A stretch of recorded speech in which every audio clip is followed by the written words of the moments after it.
20s. Parents came over from Sweden in probably the late 20s, and they were people that worked as servants, and they worked for the president of the Continental Illinois National Bank in Chicago. And my mom was a waitress, and she worked around the house and was the housekeeper, and my dad was the chauffeur. And then they moved to Libertyville.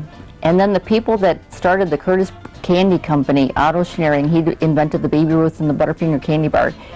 They bought the estate in Libertyville. And so my parents moved with the Schneerings out to Cary in the early 40s. And our family grew up there. And I grew up at the Center Gate House in Trout Valley, and it was the right side. My dad was in charge of the raising of the turkeys and the chickens and the ducks.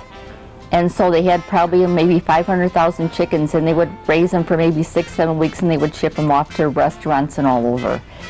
And that's the reason that Turkey Hill was named, because my dad used to raise turkeys up there. And my mom had a big vegetable garden up there by Turkey Hill too.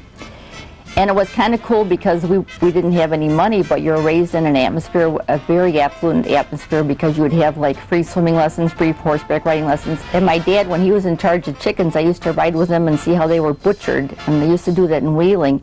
So I remember one day I had pink eye and I didn't get to go to school, so I went over there and I watched how they butchered the chickens. And they had Japanese people in those days that did it, and it would come, they would just put the chicken on a rotating thing, and then one guy would slit the throat, and then it would go on, and they would dip it in hot water, and all the feathers would come out, and then all of a sudden they would come out clean on the other end.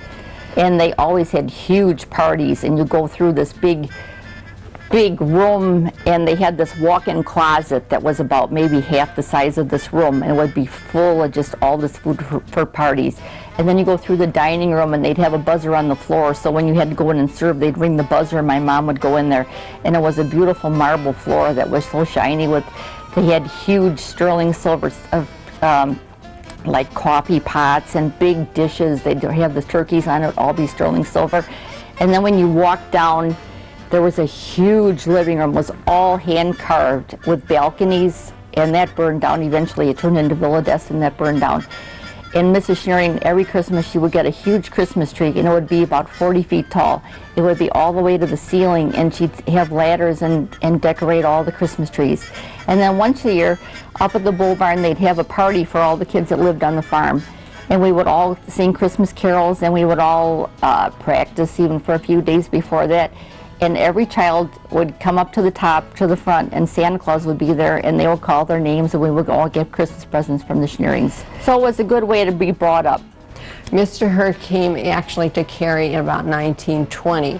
When they first moved out here, they had to live in the, well, it was the farmhouse, Levi Smith's farmhouse. But there wasn't any place else still on the property, so they lived in there till he bought had to build this beautiful 30-room house. And then it just kept going and going, and the horses were so wonderful and doing good, and finally he won the Count Fleet. The first one was Ray Count. He won the Kentucky Derby, and then in 1928, though, Count Fleet, that's his son, won the Kentucky Derby, but also went on to win the Triple Crown. And that was a big, by the way, when Ray Count won, and they brought him here by train, and he got off the train, everybody in town had a big parade and, you know, waving stuff for Ray Count. And those were good times around here.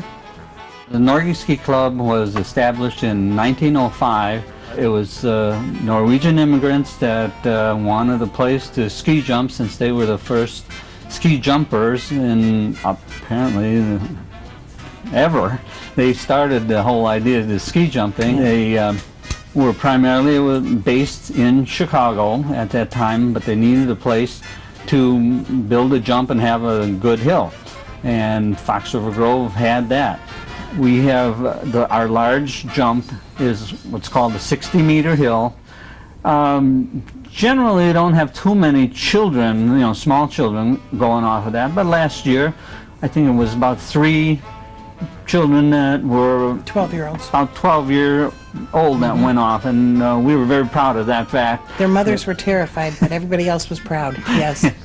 Very proud that we had 3 12-year-olds going off the big hill. Not for competition, but they did go off back in the early days.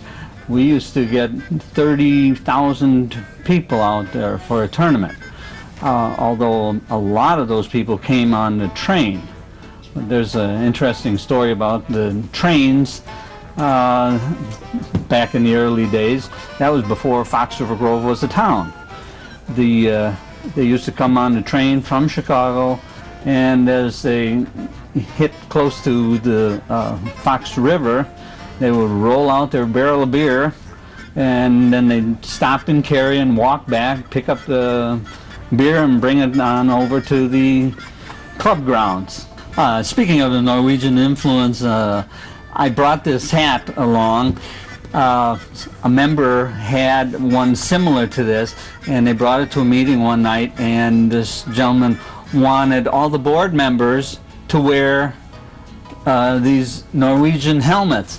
Even though these are really mythical things, they really never fought with these kind of helmets. This gentleman brought it to the meeting, and they passed it around, and everybody put it on their head. And some of the ladies looked very, very silly in that. But when they got to me, they said, "Oh, Marty, you look great in that." So I'm kind of like the Norwegian mascot. If you come out to the ski tournament, you'll see me running around in the costume with this outfit and a big furry cape, and just And kind of a skirt thing that a lot of girls want to know what's under. kind of greeting people Like and blue saying shorts. hello, and a lot of people really enjoy seeing me in costume that day. In the year approximately 1900, Cary started cutting ice to supply the town of Cary and the local towns, I suppose.